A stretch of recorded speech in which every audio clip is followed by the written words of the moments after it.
Goeienaand. Die voorrand van die nuwe jaar gaan ons praat oor wat beteken dit om die Here se seën te ontvang en sy seëninge te ervaar in mense lewe. Kom ons begin ons skriflesing uit Psalm 1, die bekende Psalm. Gelukkig is die mens wat nie die raad van goddeloses volg, nie op die pad van die sondaars gaan staan en nie in die byeenkoms van die spotters sit nie, maar wat vreugde vind in die wet van die Here en sy wet dag en nag mymerend prewel. Dan blaai ons na die Nuwe Testament toe, die bergpredikasie. Die opskrif is ware geluk en kom ons fokus net op vers 10 en vers 11. Gelukkig is die wat vervolg word ter wille van geregtigheid, want aan hulle behoort die koninkryk van die hemele. Gelukkig is julle wanneer die mense julle om my ontwil beledig en vervolg en vals beskuldig van alles wat sleg is. Dan kan ons nou nog 'n vers toe gaan in Efesiërs hoofstuk 1 vers 3. Lofwaardig is die God en Vader van ons Here Jesus Christus. Dit is hy wat ons in Christus geseën het met elke geestelike seëning in die hemel. Kom ons sê jy loop môre in die mall en daar kom iemand wat vreemd is aan jou, na jou toe en sê, goeiemôre meneer, mevrou, ek hoop dat jy hierdie jaar werklik uit jou sokkies geseën sal wees. Wat bedoel hy daarmee? Wat bedoel dit as iemand vir jou sê, ek hoop dat jy die seëning van die Here sal ervaar? Dis nogal 'n goeie vraag, né? Want 'n mens kan dit verskillend verstaan. As die persoon wat met jou gepraat het vanuit 'n, kom ons sê, heidense agtergrond kom, kan dit beteken dat hy vir jou sê, ek hoop dat jy sommer hierdie jaar baie voorspoedig sal wees wat geld dan betref, dat jy sommer miljonair sal word, dat jy die lotto sal wen, dat jy goeie gesondheid sal geniet, dat jou vrou vrugbaar sal wees, dat daar baie kinders sal kom en dat die kinders sal presteer, materiële dinge. Ek hoop dat daar net baie materiële dinge oor jou pad sal kom wat vir jou voorspoedig sal maak. As die persoon 'n charismatiese Christen is, kan dit beteken dat hy sê, ek hoop dat jy hierdie jaar verskriklik baie materiële dinge sal ontvang. Alles wat jou hart begeer, dat jy net dit sal noem en dat jy dit dan sal ontvang. Want God bedoel dat jy voorspoedig moet wees en dat jy alles sal kry wat jy graag wil hê. Ja, jy sien, 'n mens kan die gedagte van God se seëninge verskillend verstaan. Maar wat beteken dit? Hoe moet ons dit verstaan? Binne die Christelike tradisie is daar twee uiteenlopende standpunte. Die een standpunt sê God se seëning dui net op geestelike dinge. Om geseën te wees beteken dat jy verlos is van jou sonde, dat jy vergifnis ontvang het, dat jy die Heilige Gees ontvang het en dat jy oorwinnend lewe. God se seëninge dui op geestelike dinge. Dit het niks met materiële dinge te doen nie. Dis een standpunt. 'n Ander standpunt is presies die teenoorgestelde. Dat dit met jou materieel goed sal gaan. Dat jy luks sal lewe, dat jy kan koop wat jy graag wil hê, dat jy gesond sal wees, dat jy geen probleme sal hê, dat dit net met jou voorspoedig sal gaan. Nou watter standpunt is die korrekte standpunt? Nie een nie, maar elke standpunt het waarheidselemente. Nou hoe moet ons God se seëninge verstaan? Die Here God is die skepper van hemel en aarde, hy is my en jou skepper, hy is ons maker, maar hy is ook ons verlosser. Dis hy wat ons verlos het en ons aangeneem het as sy kinders.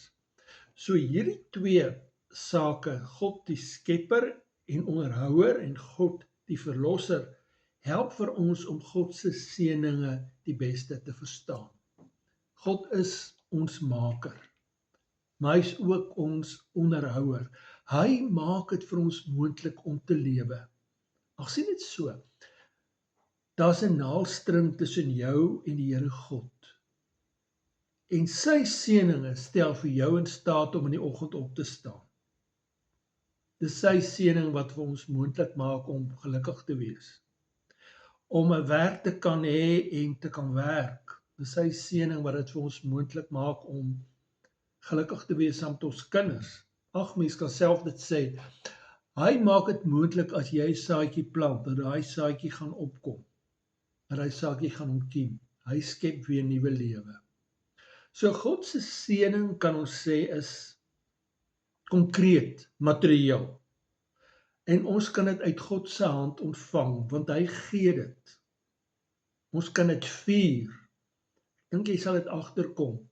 God se seëninge het ook 'n geestelike dimensie, alhoewel dit materieel is, want hy gee dit vir ons. En ons kan hom dank daarvoor. Maar verskriklik belangrik dat ons nie sal opgaan in die materiële dinge en dat ons dink dis al in die lewe nie. Ons moet ook daaraan dink dat daar ander dimensies van God se seëninge is. En die seëninge wat ons hier ervaar is maar 'n druppel in die emmer in terme van dit wat ons eendag op die nuwe aarde gaan ervaar. Dis die een kant van God se seëninge. Daar's 'n ander kant. Die ander kant is dat God ook die verlosser God is. Hy het vir Israel uit Egipte verlos, uit die slawehuis. En op baie geleenthede het hy vir hulle verlos. So het hy ook vir ons gehelp in moeilike omstandighede. Ons dink ons het dit 'n paar maande gelede het ons dit gevier, Bloedrivier, hoe die Here die trekkers verlos het uit 'n gewisse nederlaag. God gryp baie keer in en hy verlos mense op 'n materiële manier, maar hy het ons ook geestelik verlos. Hy het ons verlos uit die slawe bande van die sonde. Hy het vir ons vergifnis gegee.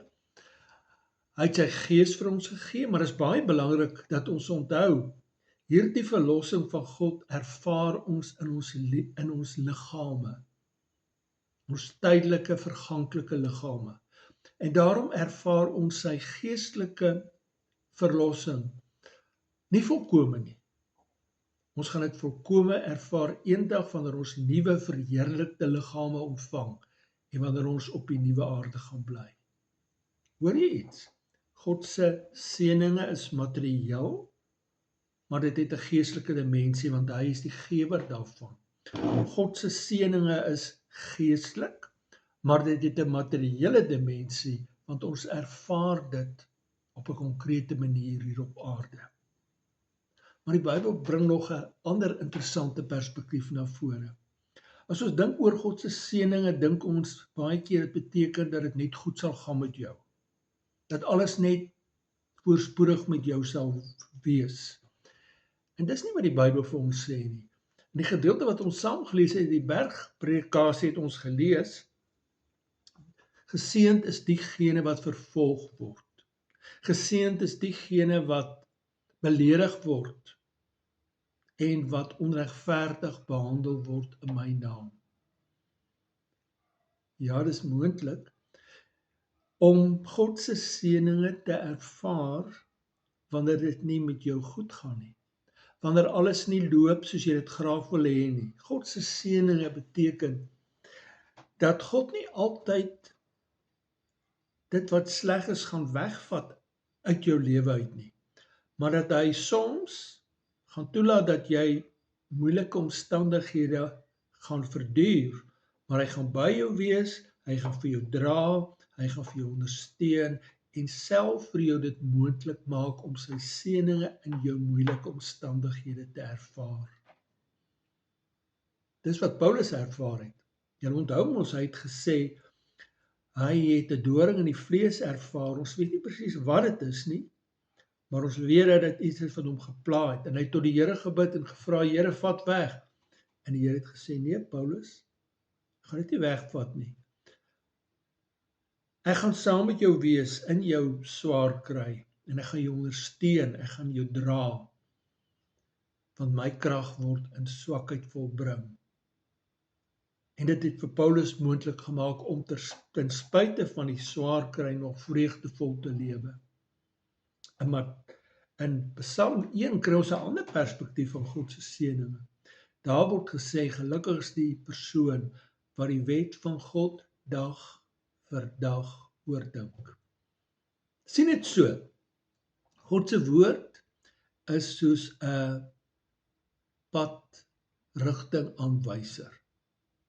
Probeer dit in jou gedagtes visualiseer. 'n Padrigtingaanwyser met 'n petrolpomp. En daar staan 3 kilometer op. Beteken dit dat jy by die padrigtingaanwyser kan stop en dat jy dan petrol gaan kry net daar? Nee. Daai bordjie sê vir jou, ry nog 3 kilometer aan en dan kan jy by die petrolpomp stop en dan gaan jy petrol kry.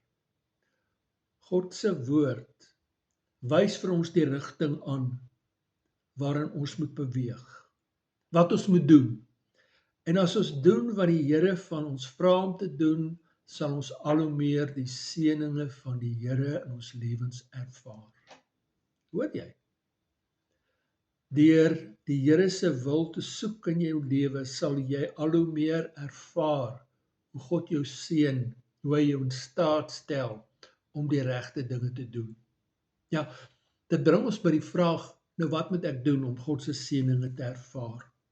Hoe stel ek die Here, hoe gee ek vir hom geleentheid om my te seën? Kom ons dink aan die erediens. Die erediens begin met die seëngroet. Onthou jy nog die seëngroet? Liewe gemeente van die Here Jesus Christus, groet julle in die naam van die Vader, die Seun en die Heilige Gees.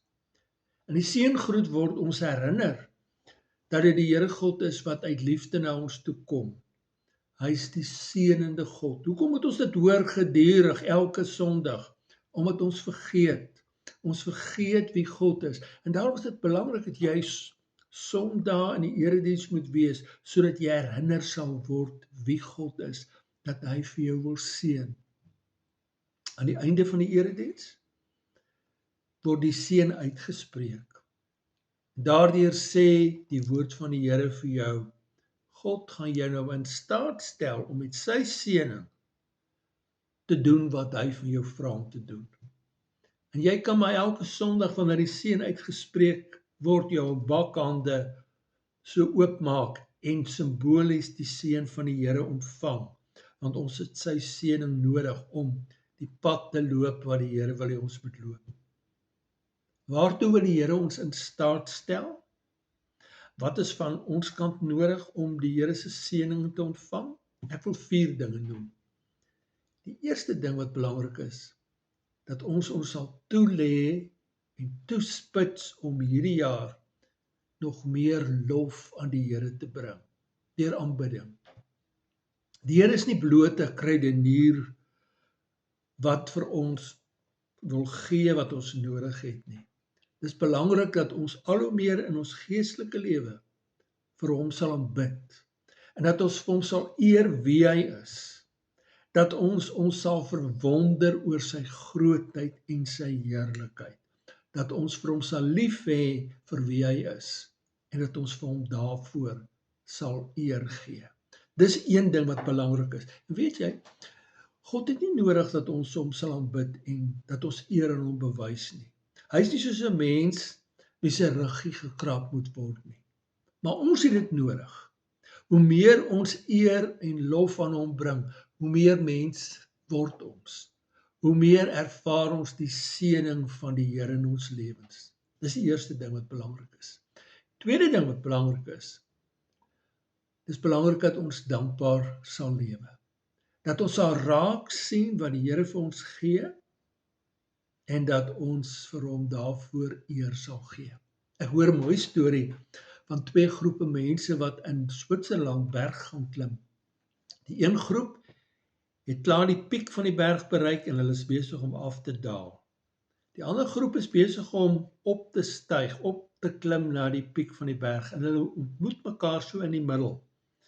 En die groep wat afgaan sê vir die groep wat opgaan: "Groet die Here." En die groep wat opgaan sê: "Nee, ons gaan nie so hoog nie. Ons gaan nie tot in die hemel klim nie." En dan lag die groep wat afgaan en sê hulle: "Nee, ons bedoel nie julle moet tot in die hemel klim nie. Ons bedoel sien raak wat rondom julle is." Want 'n mens kan as jy berg klim so gefokus wees op die piek van die berg dat jy nie raak sien wat rondom jou aangaan nie. Mooi storie, né? En dit wil eintlik vir ons sê, moenie dinge van selfsprekend aanvaar nie. Sien raak wat rondom jou gebeur en sê vir die Here dankie daarvoor. Lewe hierdie jaar as 'n dankbare mens. 'n Derde ding wat belangrik is, dis belangrik dat ons sal onthou dat die lewe nie maklik is nie. Ons bly nog in 'n stikkende wêreld waar die gevolge van die sondeval nog baie sigbaar is. Ons kry nog droogtes, siektes. Ons kry nog baie dinge as gevolg van die sondeval. En daarom is dit belangrik dat ons sal leer om reg te bid. Wat beteken dit om reg te bid in hierdie wêreld waarin ons lewe? Dit beteken dat ons vir die Here wysheid sal vra. Here, help vir ons om te verstaan watter dinge moet ons in die lewe aanvaar en watter dinge kan verander in ons lewens. Ons moet die onderskeid ontwikkel deur gebed om te kan onderskei wat aanvaar moet word en wat verander kan word. En dan moet ons vir die Here die krag vra. Here, gee vir ons die genade en krag om sekere dinge wat aanvaar moet word, dat ons dit sal aanvaar, en gee vir ons die krag wat ons sal verander, die dinge wat ons moet verander. Verskriklik belangrik dat ons sal leer om reg te bid. En die laaste ding wat belangrik is, dat ons vir die Here sal vra dat hy vir ons sal help om 'n seën te wees vir ander mense.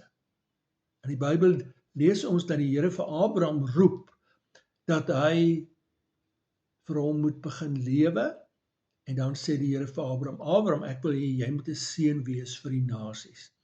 En so word ek en jy geroep om 'n seën te wees vir ander mense.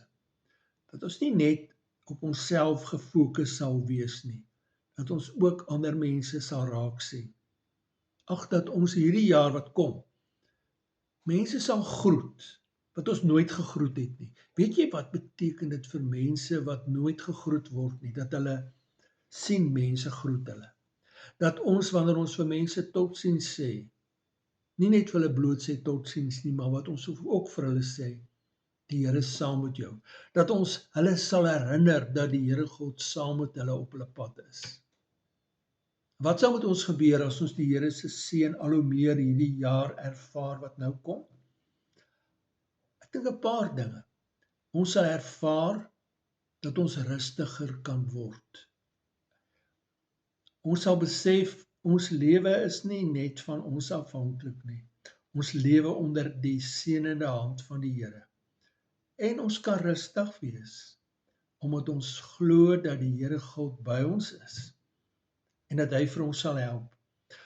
Ons Griekse dosent het vir ons die eerste jaar toe ons in die klas sit gesê: "Broers, julle moet gedurende die jaar leer asof God nie bestaan nie. En julle moet met eksamen en toetse God vertrou asof julle niks geleer het nie." En daardeur wil hy vir ons sê, doen julle werk, leer hard, maar vertrou ook baie hard. En dis wat ons hierdie jaar moet ingaan, dat ons ons plig sal doen, maar dat ons ook sal weet, ons doen dit nie alleen nie. God is saam met ons kan hom vertrou. As ons God vertrou en sy seëning ervaar, gaan hy dit ook vir ons makliker maak om die stikkindheid van hierdie wêreld te ervaar en te belewe en reg te hanteer. Ag, is mos maklik dat ons, as dinge nie loop soos ons dit wil hê nie, die Here verwyd. As ons die Here se seën ervaar in ons lewe, sal ons verstaan, ons bly nog in 'n stikkende wêreld en dit sal nie altyd met ons goed gaan nie. Ons gaan nie altyd lekker ervaar nie, daar gaan ook sleg kom in 2025, maar God is daar om ons deur dit te dra en vir ons te help om self met vreugde dit te hanteer. Ja, as ons God se seëning ervaar, sal hy ook vir ons in staat stel om nie net vir onsself te lewe nie, maar ook vir ander te lewe om tot seën van ander te wees. Mag 2025 vir jou 'n vreugdevolle jaar wees en mag jy die Here se seën op 'n besondere manier ervaar en belewe.